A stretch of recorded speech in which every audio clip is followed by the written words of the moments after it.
Baik, bismillahirrahmanirrahim. Assalamualaikum warahmatullahi wabarakatuh. Waalaikumsalam warahmatullahi wabarakatuh. Selamat pagi anak-anak semuanya, bagaimana kabarnya hari ini? Baik, Ibu. Oke, sebelum kita belajar, alangkah lebih baik kita berdoa terlebih dahulu ya. Berdoa menurut kepercayaan masing-masing. Silakan. Udah selesai? Oke, kalau begitu sebelum masuk ke pembelajaran, Ibu akan cek kehadiran terlebih dahulu ya. Yang pertama ada Alia Oktaviani. Hadir, Bu. Maidelia. Hadir, Bu. Tria Cahya Julisa. Hadir, Bu. Ulfa Yuniar. Hadir, Bu. Vivi Revianti. Vivi nggak ada sinyal, Bu. Oh, tapi hadir ya? Hadir, Bu.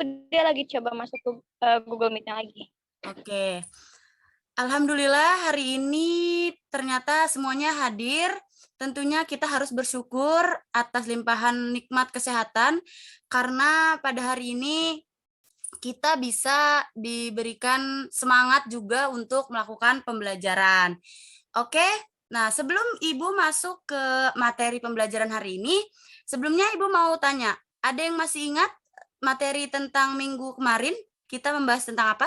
Siapa masih ingat? Saya, Bu, masih ingat. Oh, Tria, silakan Tria.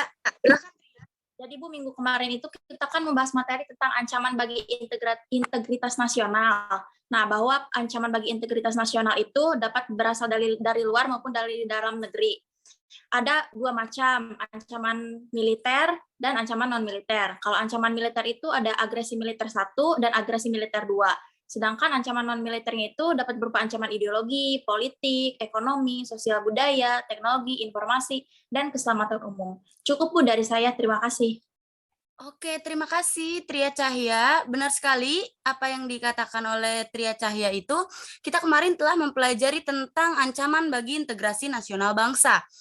Oke, selanjutnya kita akan masuk ke materi. Yang pertama materinya adalah tentang Ipolek Sosbudhankam, yaitu ancaman di bidang ideologi, politik, ekonomi, sosial, budaya, pertahanan, dan juga keamanan.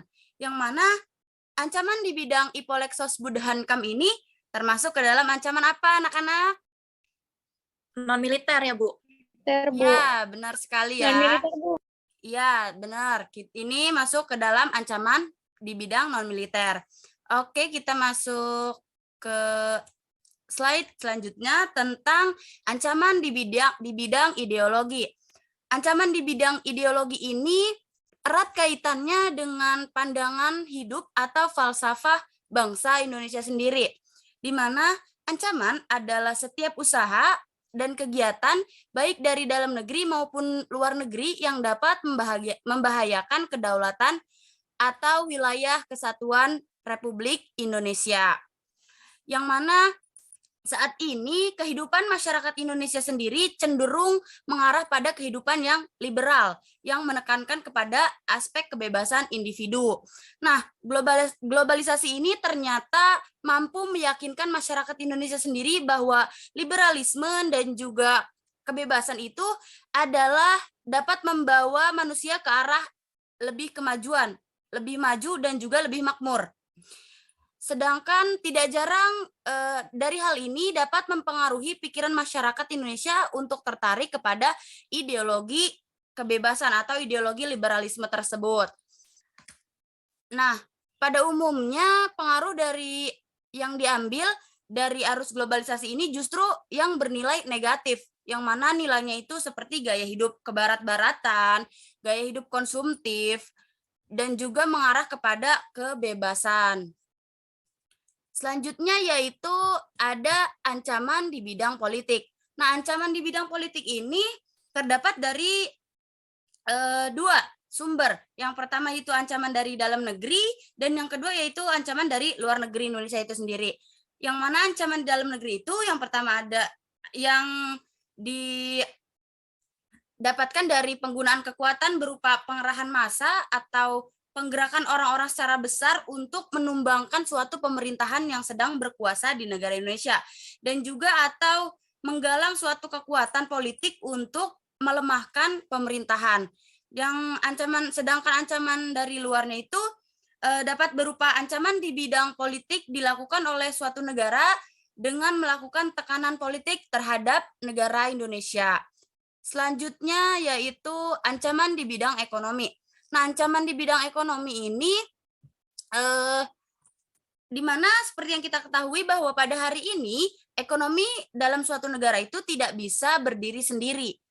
Artinya ada hubungan antara perekonomian negara satu dengan negara yang lainnya yang bisa kita lihat yaitu ekspor impor. Adapun dampak yang dihasilkan dari ekspor impor ini seperti misalnya di Indonesia akan kedatangan barang-barang dari luar, yaitu adanya perdagangan bebas dan juga yang tidak mengenal adanya batas-batas negara. Perekonomian negara kita akan dikuasai oleh asing seiring dengan semakin sedikitnya atau semakin mudahnya orang asing menanamkan modalnya di Indonesia sendiri. Selanjutnya ada persaingan bebas yang akan menimbulkan pelaku ekonomi yang kalah dan juga ada pelaku ekonomi yang menang, sehingga sektor-sektor ekonomi rakyat yang diberi subsidi ini akan semakin berkurang. Selanjutnya juga dapat memperburuk prospek pertumbuhan ekonomi jangka panjang apabila hal-hal yang tadi sudah Ibu sebutkan itu diberlakukan di suatu negara. Selanjutnya ada ancaman di bidang sosial budaya, di mana ancaman di bidang sosial budaya ini dapat ditimbulkan dari dua sumber, yang mana dari dalam negeri dan juga dari luar negeri. Dari dalam negeri sendiri dapat ditimbulkan oleh isu-isu kemiskinan, kebodohan, keterbelakangan, dan juga ketidakadilan. Sedangkan ancaman dari luarnya itu berupa gaya hidup konsumtif, hedonisme, individualisme, westernisasi, memudarnya semangat gotong royong kita, dan juga lunturnya nilai-nilai keagamaan dalam kehidupan bermasyarakat. Nah, selanjutnya yaitu tentang ancaman di bidang pertahanan dan keamanan. Adapun dalam proses penegakan suatu pertahanan dan keamanan ini ternyata tidak semudah dibayangkan, di mana banyaknya teror dan konflik yang berunsur SARA atau keagamaan ini masih banyak terjadi di wilayah Kesatuan Republik Indonesia.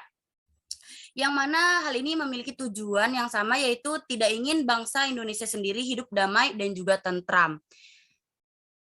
Di mana hari ini teman-teman, hari ini anak-anak untuk meminimalisir ancaman di bidang pertahanan dan keamanan itu sendiri, tentu kita harus memiliki sikap toleransi yang tinggi, menghargai setiap perbedaan, tidak lagi menjadikan perbedaan seagama ataupun budaya itu sebagai masalah dalam kehidupan kita. Karena seperti yang kita ketahui bahwa negara Indonesia adalah negara yang memiliki keberagaman yang luar biasa, yang merupakan suatu kekayaan bangsa Indonesia itu sendiri, di mana dengan semboyannya yaitu Bhinneka Tunggal Ika. Selanjutnya, nah materinya sudah cukup sampai di sini. Bagaimana? Apakah ada pertanyaan dari hasil penjelasan materi tadi? Izin bertanya, Bu. Iya, boleh. Silakan Alia. Ya, Bu, izin bertanya. Di tengah keberagaman bangsa, bagaimana kita bisa ikut serta mencegah ancaman-ancaman yang mengancam keutuhan bangsa Indonesia? Itu saja, Bu. Terima kasih. Oke, terima kasih Alia Oktaviani. Pertanyaannya sangat bagus ya. Betul sekali. Di mana seperti yang kita ketahui bahwa keanekaragaman bangsa Indonesia ini merupakan sebuah tantangan tersendiri dan juga potensi tersendiri. Di mana potensi yaitu dengan keberagaman bangsa Indonesia yang kaya ini bisa menarik minat wisatawan asing untuk datang mengunjungi bangsa Indonesia sendiri. Dijadikan tantangan di mana keanekaragaman ini tentunya akan membuat bangsa Indonesia sendiri memiliki beragam pandangan yang berbeda-beda, dan hal ini akan menjadi tantangan tersendiri dalam menghadapi keanekaragaman tersebut. Oleh karena itu, semua warga negara Indonesia harus mewaspadai segala bentuk ancaman yang dapat memecah belah persatuan bangsa sendiri. Baik di bidang ideologi, politik, sosial budaya, pertahanan, dan juga di bidang keamanan. Bagaimana caranya?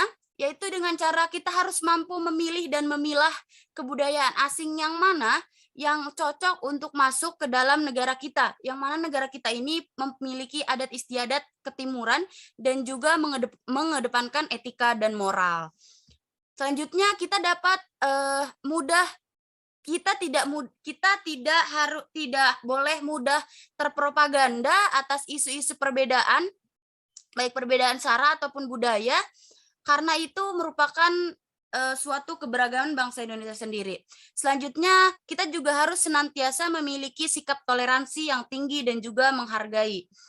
Selanjutnya, yang terakhir yaitu kita tentunya harus terus meningkatkan kecintaan kita terhadap bangsa negara Indonesia sendiri. Dengan cara apa? Dengan cara kita mencintai produk dalam negeri kita daripada produk dari luar. Bagaimana, Alia, atas jawabannya? Ya, Bu, sudah cukup. Terima kasih, Bu. Oke, terima kasih Alia atas pertanyaannya. Baik, anak-anak, karena waktu sudah menunjukkan pukul 8:30, artinya pertemuan kita harus berakhir. Pertemuan hari ini belum ada tugas ya. Kalian senang kan gak ada tugas? Tetapi jangan lupa kalian untuk mencatat kesimpulan dari pertemuan hari ini yang telah kita diskusikan ini, dan juga akan kita ulas di pertemuan minggu depan. Nanti akan Ibu tanya siapa yang masih ingat materi hari ini. Bisa dipahami ya, anak-anak?